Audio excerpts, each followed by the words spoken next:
लेकिन यहां बैठे नहीं है तब तक सिर भी भारी हो रहा था, थोड़ा शरीर भी न सोने के कारण विचलित हो रहा था।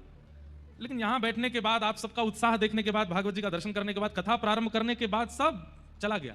कहां सिर भारी है, कहां। ये क्यों होता है? उत्साहित व्यक्ति जब होता है, अत्यंत उत्साह में जब होता है, अपने प्रियतम को पाने के लिए जब व्यक्ति व्याकुल होता है, तो वो ये विचार नहीं करता कि धूप है कि ताप है, रात है कि दिन है, खाया कि नहीं खाया, सोए कि नहीं सोए। इसी को तो उत्साह कहते हैं। जिन लोगों के घर में ब्याह होता है, वो ब्याह के लिए पूरा मेन्यू बनाते हैं, 200 आइटम पूरे ब्याह में लगवाएंगे। लेकिन जिन लोगों के घर में ब्याह होता है, उनसे खुद से पूछो, आपने क्या खाया? हमने कुछ नहीं खाया। क्यों नहीं खा पाए? उत्साह।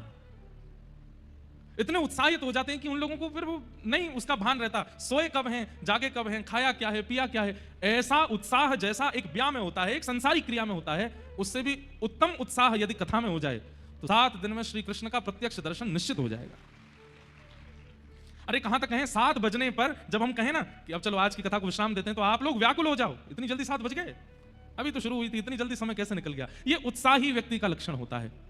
और लिख लीजिएगा, भगवत प्राप्ति में जप जितना जरूरी है, यज्ञ जितना जरूरी है, तप जितना जरूरी है, व्रत जितना जरूरी है, नियम जितने जरूरी हैं, उन सबसे ज्यादा सब में उत्साह होना जरूरी है। आप व्रत तो करते हैं, लेकिन भार के रूप में करते हैं। राम राम राम, व्रत करना है, व्रत करना है, आज मंगलवार है, व्रत करना है, आज एकादशी है, व्रत करना है, कब पूरी होगी एकादशी, कब हम खाएंगे। तो आप जिस समय ये विचार करते हैं कि कब होगी एकादशी पूरी, उसी समय आपका व्रत टूट जाता है। व्रत का मतलब अन्न का त्याग नहीं होता है, व्रत का मतलब धैर्य का त्याग। आपके अंदर जो भोजन पाने की अत्यंत लालसा है, उस लालसा के त्याग को व्रत कहते हैं। उत्साह।